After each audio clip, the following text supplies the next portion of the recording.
gagawin nila lahat ng tama, mabilis at malinis ang kanilang trabaho. Yun lamang po. Maraming salamat, Ginoong Pangulo.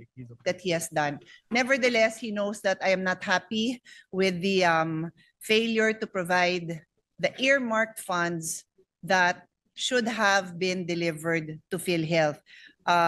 From the onset, the chairperson had committed and has remained steadfast in ensuring that the 60 billion that is often mentioned is returned to PhilHealth, and that has been secured.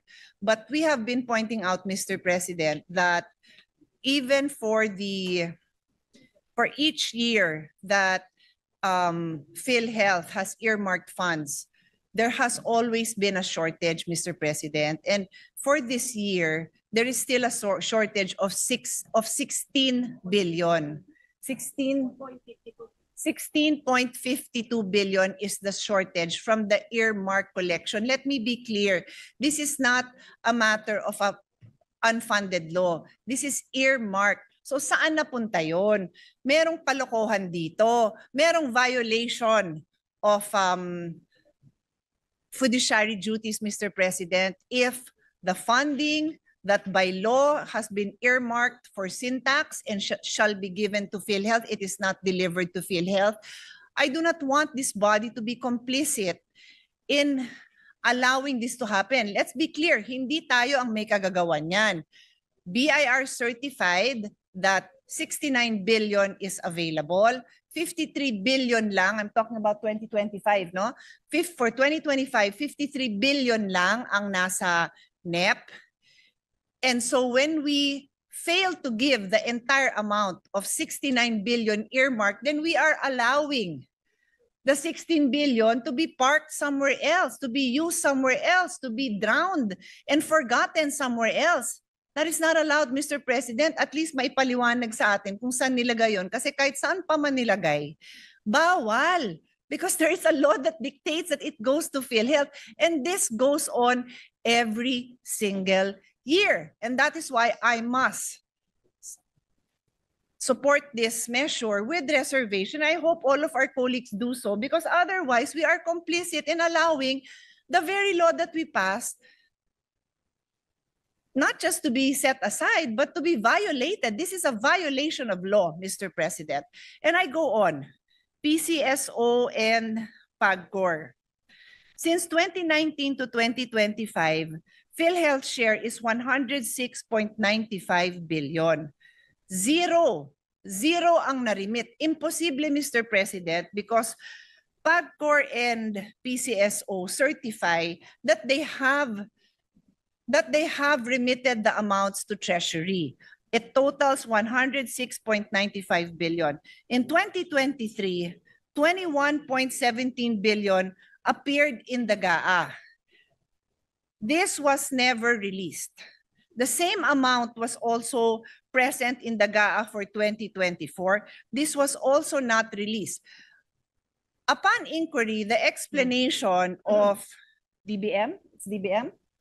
The explanation of DBM is the law that earmarks this PAGCOR and PCSO amounts states that this is subject to the usual budgeting, accounting, auditing principles, etc. More or less, that's the phrase. So clearly, nung 2023, pumasa naman sa kanilang accounting, auditing, budgeting principles. Pumasa naman dahil nilagay sa GAA. Hindi naman mapupunta sa GAA yan kung hindi dumaan nga dun sa process nila. Hindi pa rin na-release. In 2024, ganun din. Nilagay sa GAA, hindi rin na-release. So there is a concerted effort, Mr. President, to disregard this law that we passed. There's a concerted effort to pretend that we truly care about the health of the Filipino people, and yet earmark fundings do not go to PhilHealth. So, Mr. President, I hope that my statements do not fall on deaf ears. There is still a chance. There is still the BICAM. Maliwanag naman sa usapan sa majority that ilalaban naman ang mga paniniwala natin.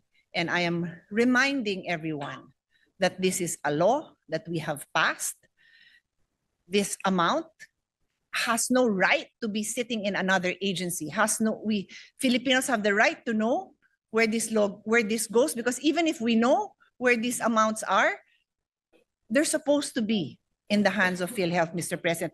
Mark my word, abangan po natin ang fulfillment ng zero balance billing. I believe that from the President down to the PhilHealth officials, gusto nilang mangyari to. Mangyayari ba to kung walang sapat na budget? Panoorin po natin, abangan natin.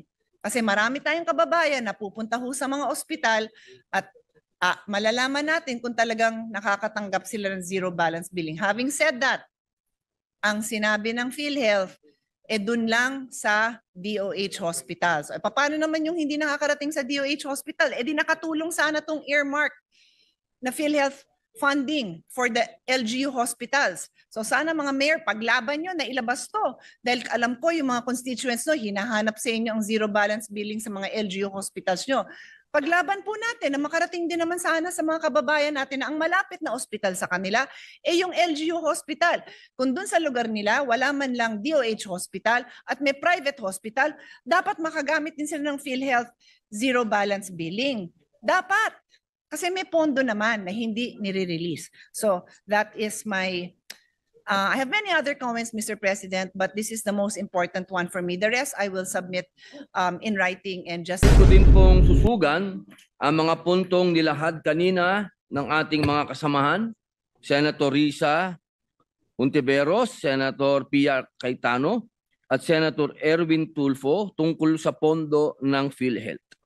Naniniwala po ako na kulang ang naibigay ng ating gobyerno sa PhilHealth kung pagbabasihan ang earmarking ng mga revenues mula sa sin taxes para sa implementasyon po ng Universal Healthcare Act. Bagamat batid ko na malaki ang improvement sa serbisyo ng PhilHealth para sa mga Pilipino, naniniwala ako na malayo pa ang kailangang tunguhin at marami pa ang dapat nilang gawin upang mabigyan ang bawat mamamayan ng dekalidad na serbisyong pangkalusugan. Kung saan, di na nila kailangan pumila at manghingi pa sa ating mga mambabatas ng guarantee letters. Dahil sa realidad, ito po ang katotohanan, hindi naman po talaga nangyayari ang no balance billing. Katulad po kaninang umaga lamang, meron na naman po tayong tinulungan para makalabas sa ospital. Pang-apat, meron pong mga naiwang proyekto na maaari pang makonsidera ng 2 kapulungan sa BICAM. Isa na dito ang ating international commitment at partisipasyon sa mga programa ng United Nations Educational, Scientific and Cultural Organization, UNESCO, bilang chair ng ASEAN sa taong 2026. At panghuli po, nananawagan po tayo na sana po ay magkaroon ng katuparan ang mga proyektong nakapaloob sa budget na ating ipinasa ngayon para sa susunod na taon. Sana po ay ma-release po sana ng DBM. Hindi po tayo for later release dahil ito po ang naganap sa atin noong ngayon pong taon na ito. Marami po tayong proyekto na naumpisahan at hindi po ito matutuloy kapag tayo po ay na-FLR uli. Sana po tapos na po ang eleksyon, sana po isang tabi na po ang politika. Kaisa po ninyo ako na magbabantay sa mga ahensya ng gobyerno upang masiguro na gagawin